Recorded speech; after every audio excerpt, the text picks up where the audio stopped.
চান্দিনা মাতৃভূমি school and college কৃতি শিক্ষার্থীদের সংবর্ধনা ও পুরস্কার বিতরণ।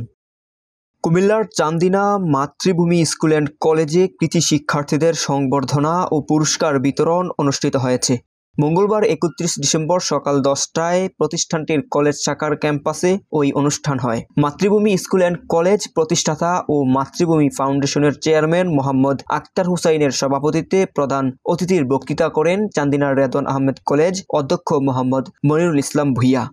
শিক্ষা প্রতিষ্ঠানের ভাইস প্রিন্সিপাল আবু নাইম সিদ্দিকী ও মোতালেব হোসেনের সঞ্চালনায় বিশেষ অতিথির বক্তৃতা করেন আল আরাফা ইসলামী ব্যাংক চান্দিনা শাখা ম্যানেজার মোহাম্মদ মিজানুর রহমান, চান্দিনা উপজেলা স্কাউট কমিশনার বীর মুক্তিযোদ্ধা সুলতান আহমেদ, অভিভাবক ফোরামের সিনিয়র সহ সভাপতি মোহাম্মদ শাহ আলম ও সাধারণ সম্পাদক মোহাম্মদ আনোয়ার হোসেন প্রমুখ। এ সময় উপস্থিত ছিলেন বীর মুক্তিযোদ্ধা রমিজ উদ্দিন, ক্রীড়াবিদ মোবারক হোসেন, মঞ্জুর আহমদ সিদ্দিকী, মোহাম্মদ নাজমুল হক সরকার সহ শিক্ষা প্রতিষ্ঠানের সকল শাখার প্রিন্সিপাল ও শিক্ষার্থী অভিভাবকবৃন্দ। আলোচনা সভা শেষে কৃতি শিক্ষার্থী সংবর্ধনা ক্রেস্ট ও পুরস্কার বিতরণ করা হয়।